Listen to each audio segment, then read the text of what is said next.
ഇവിടെ ഓണവുമായി ബന്ധപ്പെട്ടുള്ള കസവ് സാരിയുടെ ഒരു തൊഴിൽ ചെയ്തുകൊണ്ടിരിക്കുകയാണ്. അത് ഏതാണെന്ന് നമുക്കൊന്ന് നോക്കാം. ഇതെന്താണെന്ന് മനസ്സിലായോ? ഇതാണ് റാട്ട്. ഇതിന്റെ ഉപയോഗം എന്താണെന്ന് നമുക്ക് ചോദിച്ചു മനസ്സിലാക്കാം. ചേച്ചി, ഈ റാട്ട് എന്തിനാണ് ഉപയോഗിക്കുന്നത്? കസവ് സാരിയിലെ ബോർഡറാണ് ചെയ്യണത്. എനിക്കറിയാവുന്ന ഒരു മാമനും മാമിയാണ്, എൻ്റെ വീട്ടിൻ്റെ അടുത്താണ്. സത്യത്തിൽ ഇവർക്ക് കിട്ടുന്ന ശമ്പളം എന്ന് പറയുന്നത് വെറും 300 രൂപയാണ്. അത് രണ്ടുപേരും കൂടെ ചെയ്താൽ കിട്ടുന്ന ശമ്പളമാണ്.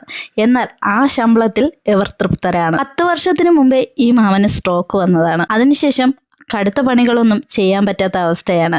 പുള്ളിക്കാരൻ ഇടയ്ക്ക് സോപ്പ് കച്ചവടവും ചന്ദനത്തിരി കച്ചവടവും ലോട്ടറി കച്ചവടവും എല്ലാം ചെയ്തു. എന്നാലും ഇപ്പോൾ നടക്കാൻ ബുദ്ധിമുട്ടുള്ളത് കൊണ്ട് ഭാര്യയെ സഹായിക്കുന്നു. ഒരിടത്ത് ഇരുന്ന് കഴിഞ്ഞാൽ കിടപ്പിലാവുമെന്ന ഭയം കൊണ്ടാണ് പുള്ളിക്കാരന് ചെയ്യാൻ പറ്റുന്ന ജോലികളെല്ലാം ഇപ്പോൾ ചെയ്തുകൊണ്ടിരിക്കുന്നത്. എത്ര മണിക്ക് രാവിലെ ഈ പണി തുടങ്ങി? ഇത് രാവിലെ തുടങ്ങി 5 മണിക്ക് തുടങ്ങും.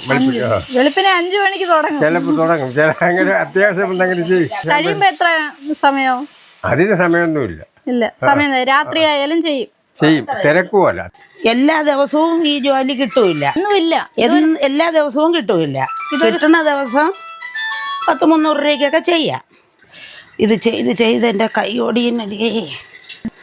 മരുന്നെടുത്ത് കുടിക്കുന്നു. ഒരു കുപ്പിക്ക് 8000 രൂപയാണ് കഷായം. ഇപ്പോൾ ഒരു മാസമായി കുടിച്ചിട്ട്. അടുത്ത് കുടിക്കുന്നു. ഈ മാസത്തിൽ, കർക്കിടക മാസത്തിൽ കുടിക്കുന്നു. അല്ലാതെ എന്നെ കൊണ്ട് പറ്റൂല ഇത് ചെയ്യാനൊന്നും.